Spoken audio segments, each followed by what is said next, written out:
یا وہ بلیک میں اس کمپنی میں کام کر رہا ہے تو اس امپلائی کو 3,000 زلوٹے سے لے کے 50,000 زلوٹے تک کا فائن کیا جا سکتا ہے، اور فیوچر میں وہ کسی انٹرنیشنل ورکر کو اپنے پاس ہائر کر بھی نہیں پائے گا۔ کورس اس کا پازیٹیو امپیکٹ پڑے گا ایمبیسیز کے اوپر، اور آپ کو اپوائنٹمنٹس ملنا شروع ہو جائیں گی۔ اگر آپ اپلائی کرتے ہو پاکستان سے، انڈیا سے، بنگلہ دیش، دبئی سے، تو پھر آپ کو اپوائنٹمنٹس بھی آسانی سے مل جایا کریں گی۔ تو اس وجہ سے پولش گورنمنٹ نے اب اپنی امیگریشن پالیسیز کے اندر ان چیزوں کو بہتر کرنے کی کوشش کی ہے۔ اب جو ورک پرمٹ لے کے لوگ آئیں گے، ایک تو ان کا تمام پروسیس ڈیجیٹلائز ہو گیا ہے۔ دوستو، پولینڈ امیگریشن نے اپنے کچھ رول ریگولیشنز کو چینج کیا، تو آج کے اس ویڈیو میں انہی چیزوں کے اوپر ڈسکس کریں گے آپ دوستوں کے ساتھ کہ پولش گورنمنٹ نے کن چیزوں کو امیگریشن کے اندر چینج کیا ہے، کون کون سے نئے لاز آئے ہیں، اور یہ لاز کیوں بنائے گئے ہیں، کیوں یہ چینجنگز لائی گئی ہیں پولش امیگریشن کی جانب سے۔ تو ان تمام چیزوں کے اوپر آج کے اس ویڈیو میں ہم بات کریں گے۔ تو آپ تمام دوستوں سے گزارش ہے کہ پلیز ویڈیو کو آخر تک ضرور دیکھیے گا، اور اگر آپ ہمارے چینل پر نئے ہیں تو چینل کو سبسکرائب کر دیں اور گھنٹی کے آئیکن پر بھی پریس کر دیں تاکہ مزید فیوچر میں آنے والی ویڈیوز آپ تک بر وقت پہنچ سکیں۔ تو گائز، میرا نام ہے ذیشان عاصم، اور آج کے اس ویڈیو میں آپ کو پولینڈ امیگریشن کے نئے لاز کے حوالے سے بریف کروں گا کہ کون کون سی چیزوں کو چینج کیا جائے گا امیگریشن کے اندر 2025 میں۔ تو گائز، سب سے پہلے تو یہ بتاتا چلوں کہ پولش گورنمنٹ نے کن چیزوں کو چینج کیا ہے۔ ایکچولی چینجنگز تو ویسے بہت سی کی گئی ہیں امیگریشن پالیسیز کے اندر، لیکن جو بڑی مین چیزیں جو کہ افیکٹ کریں گی نارملی ہمارے انڈین پاکستانی کمیونٹی اور ایشین کمیونٹی کے لوگوں کو، اس کے حوالے سے آپ کو بتاتا چلوں کہ نمبر 1 کے اوپر جو چیز چینج کی گئی ہے وہ یہ کہ پہلے آپ کا جو یہاں سے امپلائی ڈاکومنٹ آپ کو بھیجتا تھا، آپ کے ورک پرمٹ یا باقی کے ڈاکومنٹس، اور وہاں سے آپ فائل لے کے پھر امیگریشن میں جاتے تھے، تو اب یہ تمام جو سسٹم ہے یہ ڈیجیٹلائز ہو جائے گا۔ یہ تمام ڈیجیٹلائز ہو جائے گا سسٹم، کوئی پیپر ورک نہیں رہ جائے گا۔ تمام جو آپ کا امپلائی یہاں سے آپ کو ہائر کرے گا وہ امیگریشن کی ویب سائٹ پہ جا کے آپ کا ویزا اپلائی کرے گا، آپ کے ڈاکومنٹ سبمٹ کرے گا۔ تو یہ ٹوٹل جو پروسیس ہے یہ ڈیجیٹلائز کر دیا گیا ہے۔ سیکنڈ نمبر پر جو چیز چینج کی گئی ہے وہ یہ کہ یہاں پہ بہت زیادہ اس وقت پولینڈ کے اندر ایسے اسٹوڈنٹس ہیں جو کہ پولینڈ کا اسٹوڈنٹ ویزا لے کے پولینڈ تو آ جاتے تھے، لیکن یہاں پہ آ کے اسٹڈی کرنا ان کا مین موٹیو نہیں ہوتا تھا۔ یعنی کہ وہ یہاں سے صرف اسٹڈی ویزا لے کے صرف یورپ میں انٹری کرتے تھے اور اس کے بعد آگے دوسری تیسری کنٹریز میں وہ سکپ ہو جاتے تھے۔ تو اس چیز کو اب پولش گورنمنٹ نے کافی اسٹرکٹ کیا ہے۔ اس سے ایک تو یہ ہوتا تھا کہ جو بھی بچے ویزا لے کے آ رہے ہیں، پاکستان سے آ رہے ہیں، انڈیا سے، بنگلہ دیش سے، تو ویزا لے کے پولینڈ آ رہے ہیں، پولینڈ سے آگے وہ بھاگ جاتے تھے اسپین، اٹلی، دوسرے کنٹریز میں جا کے وہ کام کرتے تھے۔ تو کیونکہ ان کے پاس پولینڈ کا TRC کارڈ ہوتا ہے ان اسٹوڈنٹس کے پاس، تو اگر وہ کام کرتے ہوئے پکڑے جاتے ہیں کسی دوسری کنٹری میں تو اس میں پولینڈ کا نام بدنام ہوتا ہے کہ پولش گورنمنٹ نے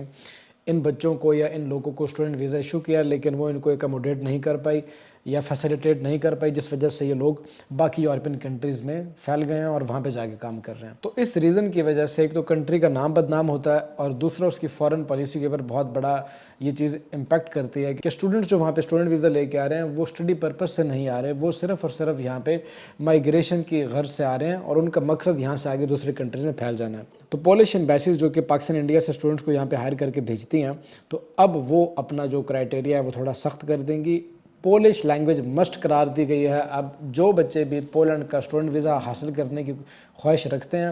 ان کو اب پولش لینگویج سیکھنی پڑے گی۔ پہلے پولش لینگویج کا کوئی ایگزام یا کوئی کلاسز یا کوئی ایسا سرٹیفکیٹ کی ضرورت نہیں ہوتی تھی اسٹوڈنٹ ویزا اپلائی کرنے کے لیے، لیکن اب آپ کو پولش لینگویج سیکھنی ہوگی اگر آپ پولینڈ کا اسٹوڈنٹ ویزا حاصل کرنا چاہتے ہو۔ تو یہ تھوڑی سی سختی کی گئی ہے، اور یہ سختی اسی وجہ سے ہے کہ پاسٹ میں جو اسٹوڈنٹس یہاں پہ آئے اسٹڈی کرنے کے لیے ان میں سے کافی زیادہ اسٹوڈنٹس نے پولینڈ کو لیو کر دیا اور دوسری کنٹریز میں جا کے وہ کام کرنے لگ پڑے۔ تو اس وجہ سے ایک تو پولینڈ کا نام بہت بدنام ہو گیا باقی یورپین کنٹریز میں کہ یہاں سے اسٹوڈنٹس آتے ہیں اور باقی آگے دوسری کنٹریز میں بھاگ جاتے ہیں، اور دوسرا پولینڈ کی جو فارن پالیسیز ہیں اس کے اوپر بھی اس کا بہت برا امپیکٹ پڑا ہے۔ تو اس وجہ سے پولش گورنمنٹ نے اب ضروری قرار دیا ہے کہ جو بھی اسٹوڈنٹس پولینڈ میں پڑھنے کے لیے آ رہے ہیں ان کو پولش لینگویج اب سیکھنی ہوگی۔ تو یہ دوسری بڑی چینجنگ کی گئی ہے۔ تیسری جو بڑی چینجنگ ہے وہ یہ کہ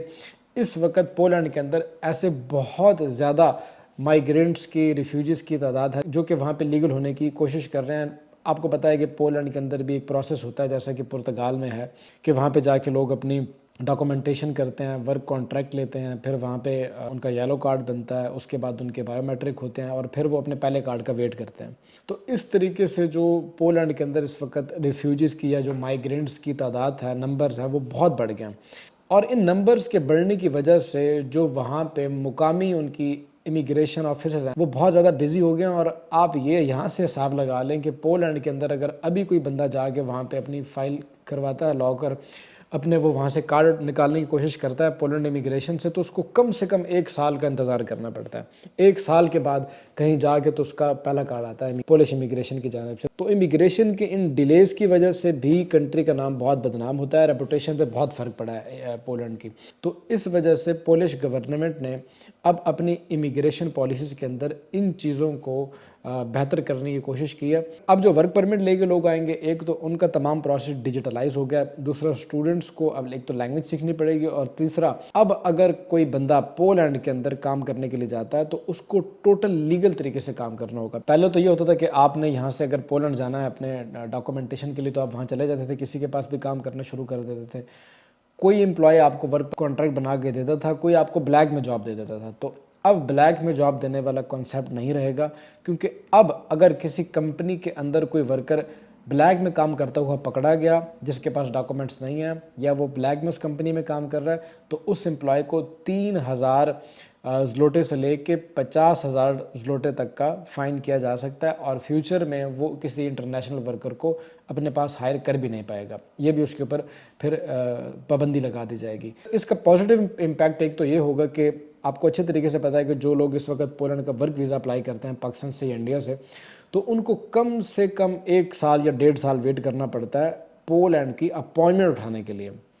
صرف اپائنٹمنٹ لینے کے لیے ان کو 1 سے 1.5 سال کا انتظار کرنا پڑتا ہے، کیونکہ ایک تو پولینڈ کی جو اپائنٹمنٹ ہے وہ ود لکی ڈرا کے اوپر ملتی ہے. لکی ڈرا کے اندر نام نکالے جاتے ہیں، اور اگر آپ کا نام آ جائے تو آپ کو اپائنٹمنٹ ملتی ہے، ادروائز آپ کو نہیں ملتی ہے. اور دوسرا پولینڈ کی جو اپائنٹمنٹ ہے وہ پھر بلیک مارکیٹس میں سیل ہوتی ہے پاکستان میں، انڈیا میں، جو کہ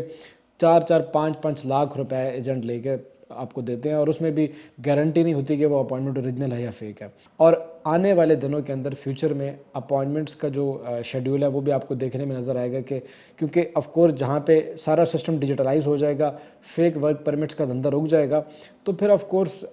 رش کم ہو جائے گا پولش امیگریشن کے اندر. تو اگر رش کم ہوگا تو پھر آف کورس اس کا پازیٹیو امپیکٹ پڑے گا ایمبیسیز کے اوپر، اور آپ کو اپائنٹمنٹس ملنا شروع ہو جائیں گی. اگر آپ اپلائی کرتے ہو پاکستان سے، انڈیا سے، بنگلہ دیش، دبئی سے، تو پھر آپ کو اپائنٹمنٹس بھی آسانی سے مل جایا کریں گی. اور دوسروں لوگوں کے لیے جو یہاں پہ آ کے آلریڈی یورپ کی کسی کنٹری میں موجود ہوتے تھے اور وہ پولینڈ میں جا کے اگر اپنی ریزیڈنس کارڈ اپلائی کرنا چاہتے تھے تو ان کو بھی 1 سال ویٹ کرنا پڑتا تھا. تو اب ان لوگوں کا پروسیس بھی جلدی کمپلیٹ ہو جایا کرے گا. یہ 1 سال کی جو ٹائم پیریڈ ہے یہ کم کر کے 7 سے 8 مہینے تک آ جائے گا فیوچر میں انشاءاللہ. بہت ساری مس انڈرسٹینڈنگ ہے لوگوں کے اندر اور مس گائیڈ کیا جا رہا ہے لوگوں کو، تو میں نے اس لیے آپ کو یہ ویڈیو بنا کے بتایا، سمپل طریقے سے بتانے کی کوشش کی ہے کہ پولش امیگریشن کن چیزوں کو چینج کرے گی اور اس کا کیا امپیکٹ ہوگا فیوچر کے اندر. اگر آپ لوگ پولینڈ آ رہے ہو تو آپ کی فائلز کے اوپر اس کا کیا امپیکٹ ہوگا. اگر ویڈیو اچھی لگی ہو اور انفارمیٹیو لگی ہو تو پلیز ویڈیو کو لائک کر دیجیے گا،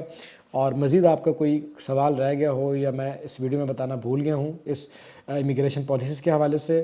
تو آپ اپنا وہ کوشچن کمنٹ سیکشن میں، ای میل کے اوپر، انسٹاگرام، فیس بک، ٹک ٹاک کے اوپر آپ ہم سے پوچھ سکتے ہو. جیسے ہی میرے پاس یا میری ٹیم کے پاس ٹائم ہوگا وہ آپ کو رسپانس کرے گی. اور اگر آپ کوئی سروسز لینا چاہتے ہو یا اپنے ڈاکومنٹس کی ویریفیکیشن کروانا چاہتے ہو تو اس دیے گئے ای میل ایڈریس کے اوپر آپ اپنے ڈاکومنٹ سینڈ کر سکتے ہو. جیسے ہی میرے پاس ٹائم ہوگا ایز سون ایز پاسبل میں آپ کو رسپانس کروں گا. اور ڈاکومنٹ ویریفیکیشن کی یا سروسز یوز کرنے کے آف کورس کچھ چارجز ہوتے ہیں جو کہ آپ کو آن لائن بعد میں ادا کرنے پڑیں گے. اسی کے ساتھ اب ذیشان عاصم کو دیجیے گا اجازت. ملتے ہیں اسی طرح کی کسی اگلی ویڈیو میں، تب تک کے لیے ٹیک کیئر. اللہ حافظ.